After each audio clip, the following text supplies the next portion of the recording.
Emotion সাইকেলে চড়ে বৃত্তাকার পথে 10 সেকেন্ডে একটি বৃত্তচাপ অতিক্রম করে। যদি চাপটি কেন্দ্রে 28 ডিগ্রি কোণ উৎপন্ন করে এবং বৃত্তের ব্যাস 180 মিটার হয়, তবে ইমোশনের গতিবেগ নির্ণয় করো। আমাদের দেওয়া আছে সময় 10 সেকেন্ড, কেন্দ্রে উৎপন্ন কোণ 28 ডিগ্রি, বৃত্তের ব্যাস 180 মিটার, গতিবেগ বের করতে হবে। তাহলে প্রথমে আমরা একটি বৃত্তাকার পথ চিন্তা করি। ধরলাম একটা বৃত্তাকার পথ, ব্যাস 180 মিটার। ধরলাম কেন্দ্র ও, ব্যাস এবি। 10 সেকেন্ডের যে চাপ বা বৃত্তাকার পথ অতিক্রম করছে সেটা ধরলাম বিসি। কেন্দ্রে উৎপন্ন কোণ, কোণ বিওসি, এটা ধরলাম থিটা। এটার মান দেওয়া আছে 28 ডিগ্রি।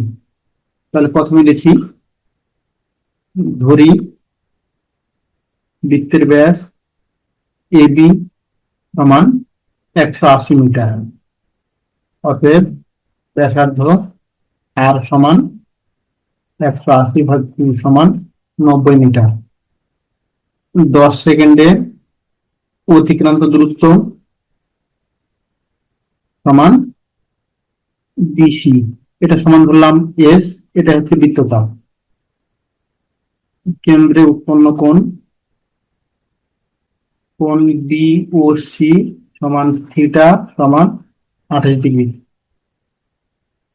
এখন লিখবো, আমরা জানি এস সমান আর থিটা, বা এস সমান আর এর পরিবর্তে 90, থিটার পরিবর্তে 28, এখানে ডিগ্রি আছে, এটাকে আমরা রেডিয়ানে কনভার্ট করবো, তাহলে পাই/180। বা এস সমান, তাহলে 90 দিয়ে কাটা 180, এখানে থাকে 14, তাহলে 14 পাই সমান 14 × 3.1416। এখান থেকে 43.98।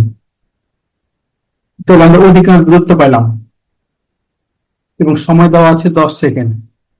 অতএব গতিবেগ সমান দূরত্ব বাই সময়, 43.98/10 সমান 4.39 মিটার/সেকেন্ড।